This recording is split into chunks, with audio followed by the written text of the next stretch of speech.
Well, if I keep showing you videos like this, you're going to start calling me Phono Nut instead of Radio TV Phono Nut. But anyway, all jokes aside, here's something that brings back memories from my elementary school days. This is a Rheem-Califone model 1410 classroom record player. Here's some new parts that I ordered for it, which we'll install shortly. A new rubber turntable pad, and we have a new 89T cartridge holder in case the original one is damaged. I think the cartridge in this one seems to be a little loose. But anyway, this is the exact type record player that they had whenever I was in elementary school in the 1980s. This one probably dates from around 69 or 70, one of the last tube-type models that was made by Califone. Now, let's do a little preliminary test, fire it up, and see what it does. Okay, we're set to 45 RPM. Turntable was a little slow starting, which means the drive mechanism is going to need some corrective surgery. Unclip the tone arm. Sounds like we have a bad electrolytic filter capacitor. Well, the amp is producing some output.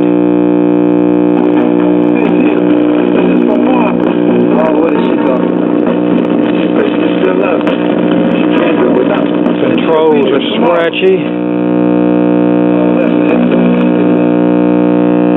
Oh, Jason will love this, because we'll have to replace the filter capacitor. Okay, let's open it up. And here it is exposed. Here's our amplifier. It uses a 50L6 output tube, 12AV6 driver tube, and a silicon rectifier for the power supply. And this filament dropping resistor is date-coded the 45th week of 1970. So, we'll say this machine was probably made in late 1970. This orange thing is the defective filter capacitor that we're about to replace. This is a Temple brand capacitor, date-coded the 18th week of 69, so it's a little bit older than that dropping resistor. It's a triple 40 microfarad, 150 volt, meaning it contains 3 40 microfarad capacitors in one unit, and I'll just replace them with 3 individual 47 microfarad capacitors, and it ought to work just fine with that. Okay, checking the old capacitor. Now keep in mind these sections are supposed to be 40 microfarad. Number 1 is reading 0.74. Number 2 is reading 3.8. Number 3 is reading 0.79 and climbing. So yeah, for all intents and purposes, this capacitor is totally dried out. Okay, here's our new filter capacitors. Since this original type is no longer available, I had to use 3 separate capacitors mounted on a terminal strip, which I have soldered to the chassis. Now that should take care of our hum problem. I also sprayed some control cleaner in our volume and tone controls and rotated them back and forth several times to clean the junk out of the controls, so that should eliminate the staticky sound. Now let's just temporarily put it back together and see what kind of improvements we made. Okay, that takes care of the hum and the audio. However, we now have distorted output, and that could either be an amp problem or a defective 89T cartridge, or possibly even a holder, the cartridge holder, that's not making good connection, because this cartridge is loose. However, we have this supposedly brand new static 89T PowerPoint cartridge that I recently bought off of eBay. Now, I can remember back, well, as recently as the early 2000s, I could buy these at the local parts house for something like $5.95 a piece all day long. They were the gold-colored PRB branded cartridges. Well, then that supply suddenly dried up, and the price has just steadily been going up on these, and new old stock ones are getting hard to find.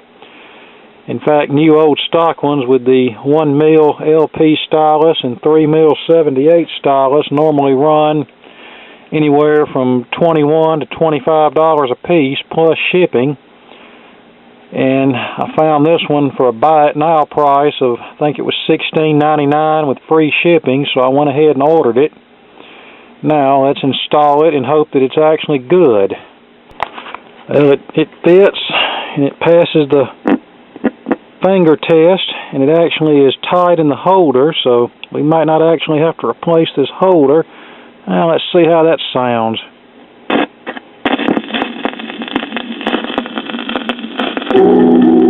That sounds much better. In fact, that sounds like it's supposed to sound. Western Union. Telegram for mail mark. Back in, please. Hey, Tim. This is from Barbara. Oh, what is she talking about, man? Still loves me. She can't do without me. Okay, so it looks like that takes care of the electronic portion of this restoration. Now we'll take the drive mechanism apart and give it a good cleaning and lubrication. And I'm not going to go through a step-by-step procedure with this drive mechanism. If you want to see that, just look at my last video where I overhauled the talking book record player, because the procedure is basically the same. I'll just tell you that just remove this clip to remove the turntable platter, and then just go from there. Here's the drive mechanism exposed. The drive mechanism in the talking book player was made by General Industries. This is an Alliance drive mechanism.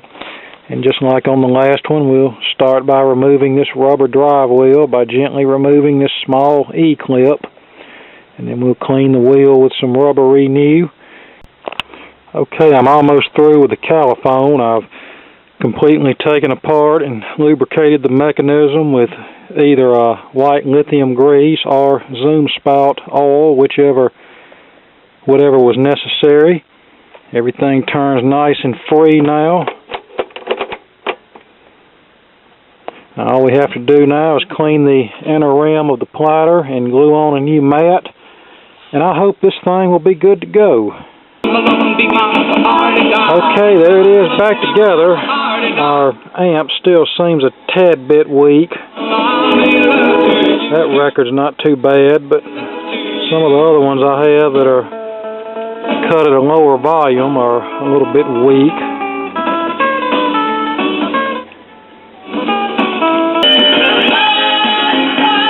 Okay, there we are with an LP.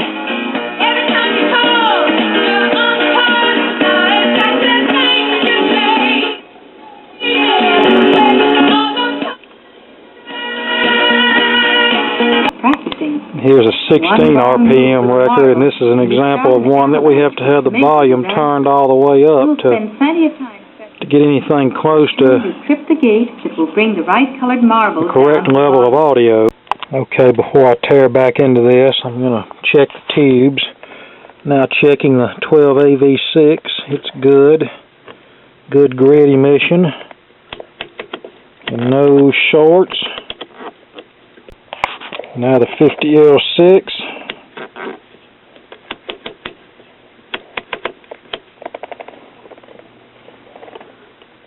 No shorts. Excellent emission. And no grid emission or gas. So, tubes seem to be okay. Okay, the trouble is the cartridge mounting bracket wasn't making good contact. Now it's got plenty of volume.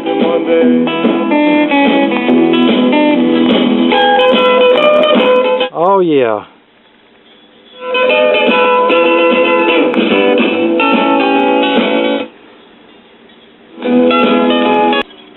And I apologize, the only 78 RPM record I have here in the shop is one of these children's records, and I'm too lazy to run up to the house and get a real 78. Baby, I just don't understand.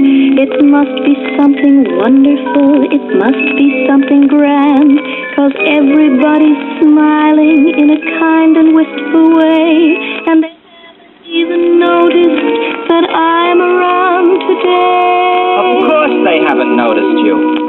Don't you know when a baby moves? And it must Okay, I just cleaned the wonderful. contacts on that cartridge mounting bracket with contact cleaner, so hopefully that will take care of the intermittent connection that we had there earlier. Now, there's two other things that I'm probably going to eventually do to this machine, just to be on the safe side. Number one, I'll probably have the idler wheel rebuilt, because the original one is getting a little bit hard, and that's the reason it's making a little bit of mechanical noise there.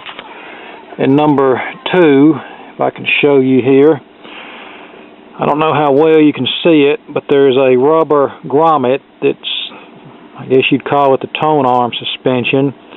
Well, it's starting to get hard, and that rubber really needs to be replaced, but I'm going to have to devise a way to do that.